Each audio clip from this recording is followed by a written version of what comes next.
সকলে গাব হৰ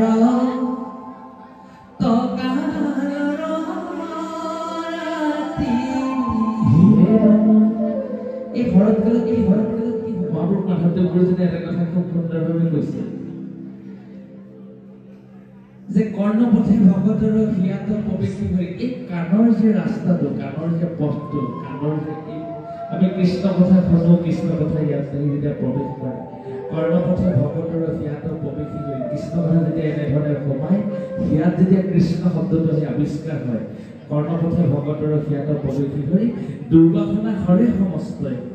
সমস্ত জীৱৰ দুখ দুৰ্দশাবিলাক নাইকিয়া হৈ যায় কেনেধৰণে এতিয়া শৰৎ কাল চাবচোন আপোনালোকে পথাৰলৈ কেতিয়াবা ধাননি পথাৰলৈ যাওঁতে গৰু খোজত যদি অকণমান পানী আছে মহৰ খোজত যদি পানী আছে এই খাল বিলবিলাকত চাবচোন পানীবিলাক নিৰ্মল মিনাৰেল ৱাটাৰ নিচিনা কিনি অনা পানী বটল নিচিনা পানীবিলাক চাফা হৈ থাকে সেইটোকে নামঘোষাত কৈছে কোৱা নাই জানো দেউতা যেহেন শৰতকালে জলেৰ যতে কমল স্বভাৱতে নিৰ্মল কৰে এই পানীবিলাক যেনেধৰণে আপুনি চাফা হয় ঠিক তেনেধৰণে কৃষ্ণ কথা কৰ্ণ প্ৰৱেশ কৰি হিয়াত বাস কৰিলে জীৱৰ তেনেকুৱা অসূয়া অনীতিবিলাক বা দুখ দুৰ্দশাবিলাক নাইকিয়া হয় এয়া হ'ল শৰৎকাল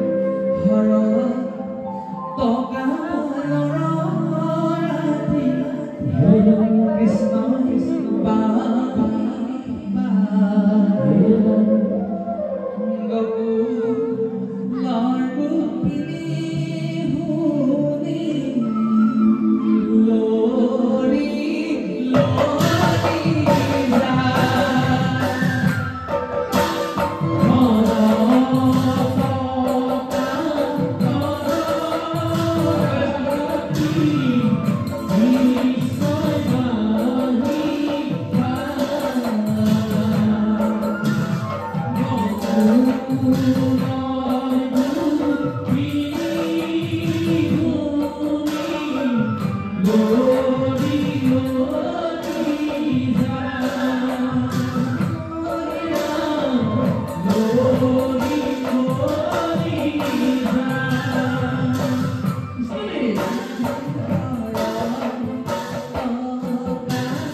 মুখে মধ্যলিখিয়া বংশী বজাইছে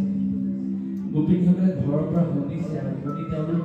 থিয়াই থাকিব নোৱাৰে গোপিনীসকলে সমস্ত ঘৰ বাৰী যিমানবিলাক দায়িত্ব আছিলে সমস্তখিনি ত্যাগ কৰি গোপিনীসকল বৃন্দাবনলৈ ঢাপলি মাৰিলে এতিয়া ডাঙৰ কথাটো হ'ল যিসকল গাভৰু গোপিনী তেওঁলোকে দৌৰি মাৰি যাব পাৰে তেওঁলোক যাব পাৰে মোৰ মা নিচিনা মানুহগৰাকীৰ লগত খোজকাঢ়ি যাব নোৱাৰে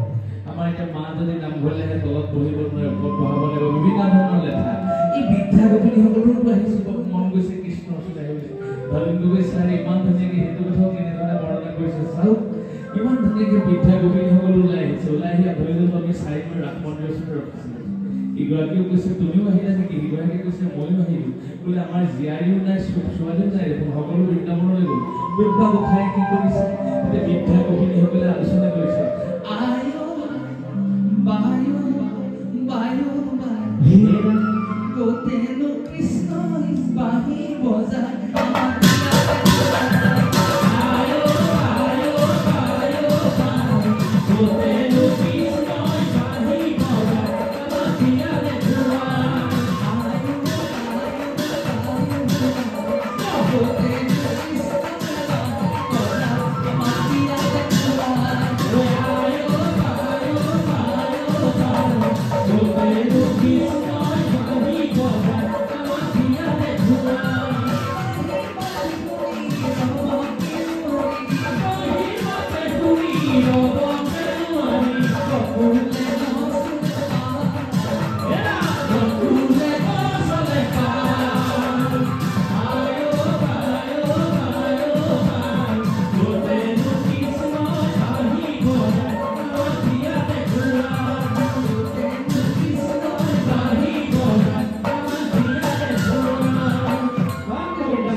তুমি য'ত থাকা দিনৰাতি দেখোন প্ৰভেতি হয়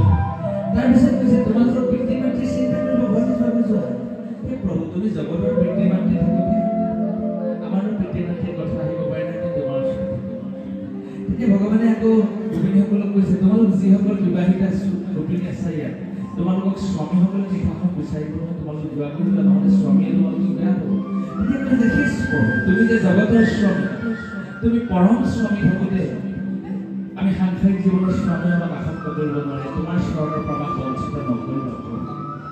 তেতিয়া আমি সাংসাৰিক জীৱনত একেবাৰে ভাল পোৱা সম্পদটো দিম আমি আমাৰ সতী সন্তান দিম তেতিয়া প্ৰভুৱে কৈছে চোৱাচোন তোমালোকৰ সতী সন্তানসকলে বিচাৰিব নিশা তোমালোক যোৱা তুমি জীৱ জগতৰ আশা ভৰসা থল তুমি থকা স্থানৰ পৰা আমাক বঞ্চিত নকৰিব তেতিয়া ভগৱানে আকৌ কৈছে যে গোপীসকল তোমালোক থাকিবা হয় মোৰ আপত্তি নাই কিন্তু সমাজে কিন্তু বেয়া পাব পৰস্ত্ৰীৰ সৈতে ক্ৰিয়া কৰা গৰিষ্ঠ কৰ্ম মানুহে হাঁহিব নহয় কি হ'ব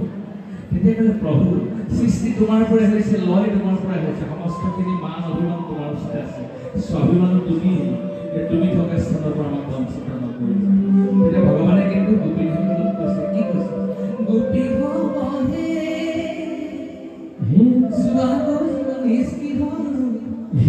স্বামী সেৱা কৰা ইয়াত নাথাকিবা গৃহতে কৃষ্ণ পাবা গৃহতে কৃষ্ণ পাবা সুখী হ'বহে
কৃষ্ণই কৈছে মই কেনেকৈ তুমি যদি মধ্যনিশা বাঁহী নবজালাহেঁতেন তোমাৰ বাঁহীয়ে যদি আমাক আকৰ্ষণ নকৰিলেহেঁতেন আমি ঘৰতে শুই থাকিম কালি এতিয়া আমি ঘৰতে শুই থকা নাছিলোঁ নেকি তুমি মধ্যনিশা ইমান পঞ্চভৰ ফুললৈ বাঁহী বজালা আমি ঘৰত থাকিব নোৱাৰিলোঁ কাৰণ আমাৰ কি হ'ল জানা প্ৰভু কৈছে মই একো নাজানো কি হ'ল তোমালোকৰ তেতিয়া গোপিনীসকলে প্ৰভুক কৈছে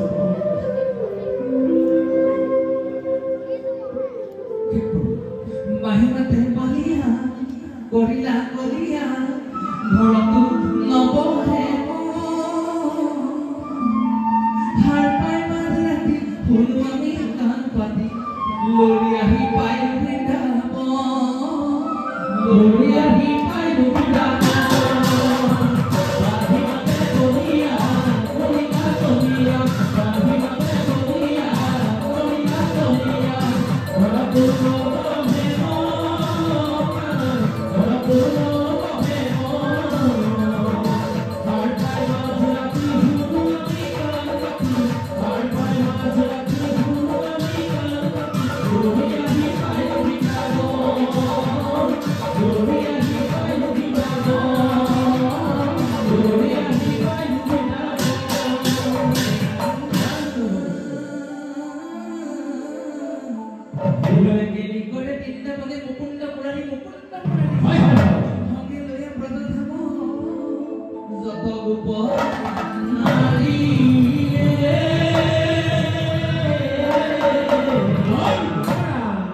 ভগৱান শ্ৰীকৃষ্ণই গোপিনীসকলৰ লগত লীলা কৰিলে কোনোবাই কয় 1600 গোপিনী কোনোবাই কয় 16,000 গোপিনী নহয় জানো কিন্তু 1600 গোপিনীয়ে হওক বা 16,000 গোপিনীয়ে হওক সেইটো কথা আমি নাজানো বাৰু 16গৰাকী গোপিনীৰ লগতে যদি ভগৱন্ত কৃষ্ণই লীলা কৰিছিল তেওঁলোকৰ মাজত ইমান মিলাপ্ৰীতি আছিল চাওকচোন এতিয়া যদি এজন যুৱকৰ লগত দুগৰাকী ছোৱালী কথা বতৰা হৈ থাকে যুদ্ধ নহ'ব আইন আদালত কোৰ্ট কাছাৰী পাব গ'লে ভাল লাগিব না ভাইটি মই কেইবা কথা ভাইটি কৈছোঁ কিন্তু ভগৱান শ্ৰীকৃষ্ণকে চাৰিওফালৰ পৰা 1600 গোপিনীয়ে যে দেখিছে তেওঁলোকৰ মাজত কিয় দ্বন্দ্ব কাজিয়া নহয় এইটো বৰ পৰম কথা শ্ৰীকৃষ্ণ উদ্ধৱক এটা কথা কৈছে কি কৈছে শ্ৰীমদ ভাগৱতত সমস্ত ভূততে ব্যক্তি আছো মই হৰি সভাকো মানিবা তুমি বিষ্ণু তুমি সকলোকে কৃষ্ণ সম জ্ঞান কৰাইছা মোৰ সন্মুখত থকা এই কমলী ভক্তিজনীকো যদি মই আত্মসম জ্ঞান কৰোঁ এওঁ জীৱাত্মা মোৰহে যা লাগে নেকি তেওঁ যা লাগে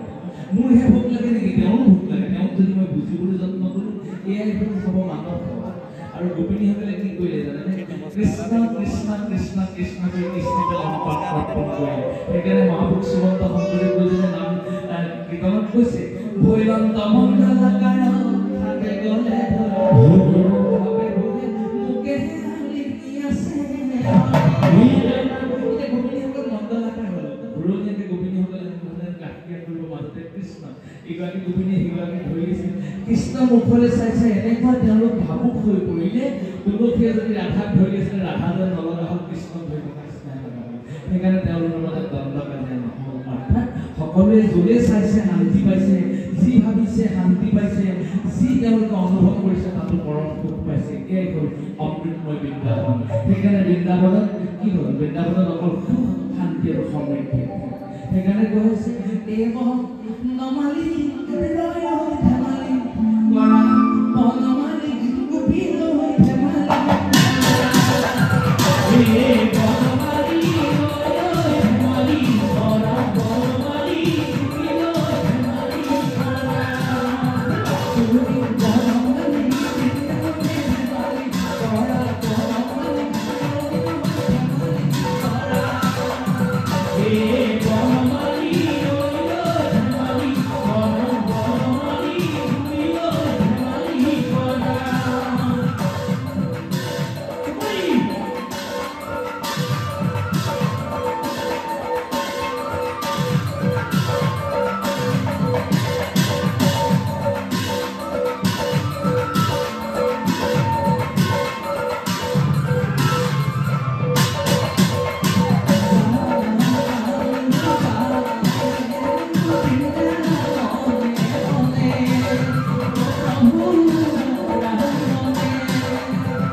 গোপিনীসকলৰ অৱস্থা কি হ'ল জানে আপোনালোকে নিচিনা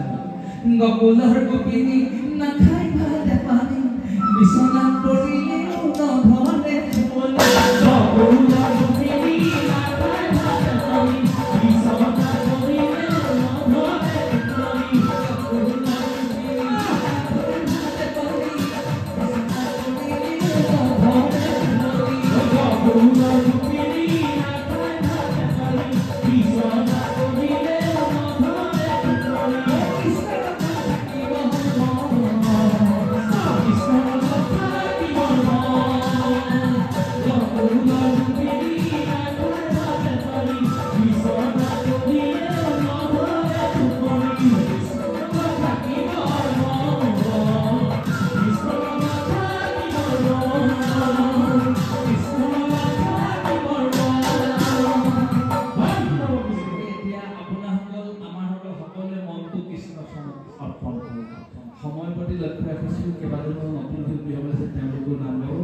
কিন্তু আমি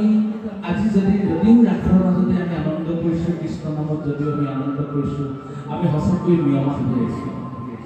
আমি সমস্তজনে জানো বিপিন চৰণ মেমৰিয়ে ইয়াত এই কথাটো কৈ থৈ গৈছে আমি সমস্তজনে বুকুৰ আমঠুডোখৰ হেৰুৱাই আমি পংগু হৈ গৈছোঁ সঁচাকৈ অসমীয়া জাতি অসমীয়া সংস্কৃতি আমি পংগু হৈ গ'লোঁ কিয় গুৰুজনাৰ বিৰচিত বৰগীতখিনি কোনে গায় খুব ধুনীয়া ধুনীয়া ভাল লগা আপোনালোকৰ হৃদয় পৰশা মনোৰঞ্জন হোৱা হৃদয় ৰঞ্জন হোৱা অমৃতময় সুৰবিলাক গীতেৰে কোনে সজাব সেই ব্যক্তিজন আমাৰ মাজত নাইকিয়া হ'ল মই জুবিন দাক নাৰদ বুলি ভাবোঁ কাৰণ ভৈলাহা নাৰদৰ দেখি নামে অৱতাৰ পঞ্চৰত্ন নামে খণ্ড কৰিলা প্ৰচাৰ নাৰদে এনেকুৱাকৈ কৃষ্ণ নাম গায় নাৰায়ণ নাৰায়ণ বুলি কোৱাৰ লগে লগে আমি ভাওনাত দেখোঁ ভগৱান হৈ উপস্থিত হয় জুবিন দাই যিমানবিলাক গীত গাই থৈ গ'ল আমাৰ হৃদয়ত থকা দুখবিলাক নাইকিয়া হৈ যায় নহয়নে বাৰু দুখতো জুবিন সুখতো জুবিন বিয়া ঘৰতো জুবিন মৰা ঘৰতো জুবিন সকামতো জুবিন উৎসৱতো জুবিন জুবিন দা ক'ত নাই আমাৰ হৃদয়ত আছে সেইদিনা জুবিন দাই পৰিৱেশন কৰা প্ৰথমটো গীত বৰণ কলিয়াই চাই ৰচনা কৰে এই নামে গাই আমি নতুন পুৰুষে আমাৰ মাইক্ৰফোন আগবঢ়াই যমুনা ধৰি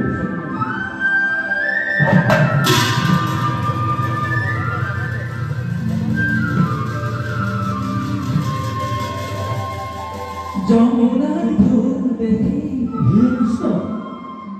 ৰাধা পাৰ বহি কলিয়া কানায়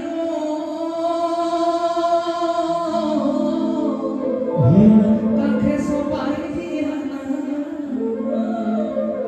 মথুৰা